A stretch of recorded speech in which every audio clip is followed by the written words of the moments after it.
Alright, today I'm going to show you, we're going to walk through this flip chart. Remember a couple of weeks ago in our grade level meetings, each of the teams got one of these Janet Allen flip books. And we talked about it for use with Tier 1 interventions, and it's also just a best practice. It's best strategies to use, things that you can do with your students. And so today I'm going to pull out one of the strategies for you to use out of here, and it's called REAP. And when you come to the tabs, I see that it's down here. So I'm going to flip to it, and here is where I will get all of the information that I need to know to be able to do this best practice. And I can read through it, I can find out why I should use it, how it works, and then it also gives me that classroom example.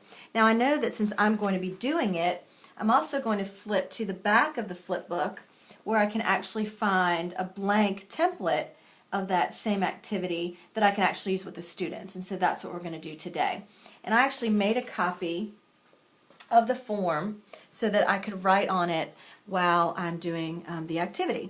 So we chose as the Learning Commons team to show you how to do this activity with a textbook.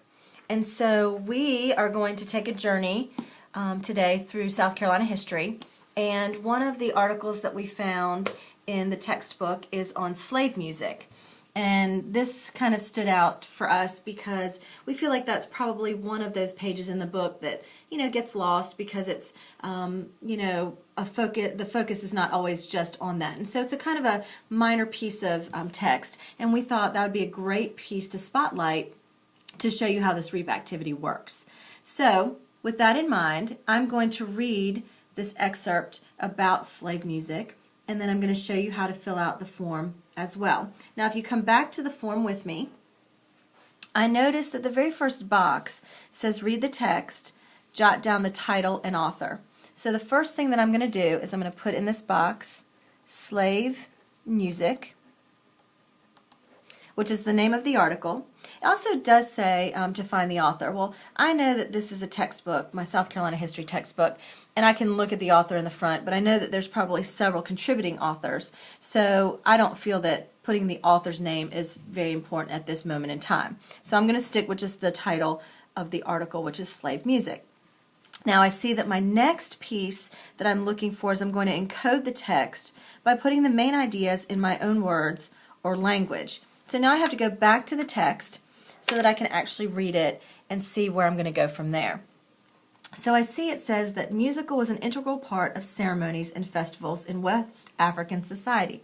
The music brought cheer to celebrations into everyday life. Through slavery, African musical traditions reached the New World. Musicianers played a key role in the slave community as teachers, entertainers, and preservers of African folk culture. Slave musicians played every instrument, and stringed instruments were prized the most. In the slave community, the fiddle was even more popular than the banjo, which was an African instrument. To be nicknamed fiddler was a high honor. Slaveholders feared African drums and prohibited their use. They believed that drums might be used to signal a slave revolt, which in fact they were during the 1739 Stono Rebellion. So obviously if I go back and reread that, I see that they actually did use the drums during that Stono Rebellion. To preserve the complex rhythms of West Africa, slaves resorted to jubba padding, which was hand clapping, body slapping, and foot tapping. Slaves had many restraints on their freedom of expression and few outlets for their creativity or feelings. Slave songs provided both. The songs were also an allowed form of protest. The songs of the slave, Frederick Douglass wrote, represent the sorrows of his heart. Often the songs conveyed images of broken families, the burden of work, and cruel treatment. But just as often they were filled with joy, deliverance, and the hope for a brighter future. Now after I've read that, I'm going to come back to and I'm going to encode the text by putting the main idea in my own word or language. So as I read through that, I see that slave music was a way for slaves to express a lot of emotions. And I'm going to be a little bit more specific, and I'm going to put joy, pain, sorrow, and even suffering. Okay, so that there is my main idea, that the slave music was a way for them to express a lot of their emotions. Now, when I come down to the annotate part, it says annotate the text by writing a statement that summarizes the important points. So now I've got to dig a little bit deeper into the text and not just give a general statement in my own words, but what I find that supports this from the text. Well, I know that one of the main important parts was musicianers were important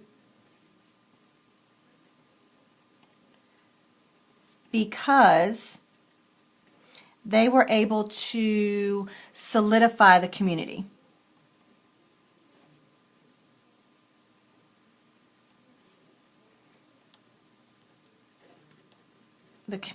By providing, by providing music and song. And I want to be specific through things like fiddling, maybe banjos, and even what was called the jubba padding. And in that way, I'm getting some of that specific vocabulary also into what I'm doing. So not only was the music an important piece for them, but these musicianers could kind of bring the whole community together. If you were the fiddler, then that was a very important part of what you were doing, but at the same time, I could be in the background and be a jubba padder and still be part of the celebration. Okay, now, the last box is probably the most important box, because now we're going to take a look at specifically what we think the author is saying and putting those main points together to come up with some thoughts, some questions, some ideas. And as I want to direct you back to the text for just a moment, as I look and I've read through this text, I also noticed the picture that went with this text. And as I look in here, I can see the main points that I had written on my sheet. I see the fiddler. I see the jubba padders. I see all sorts of different emotions. And so as I think through and I look at that, I do ponder some things like, I guess a thought that I have is, even though life was tough for slaves, they found joy in music.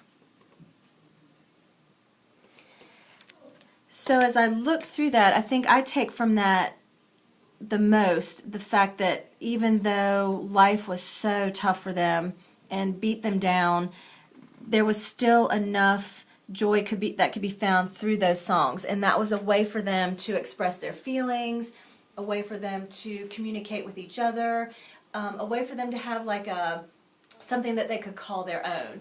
And in that society, I think that was very important for them that they had that. So as you can see, when you fill out this form, this REAP form, I've now gone back to and looked at that text several times.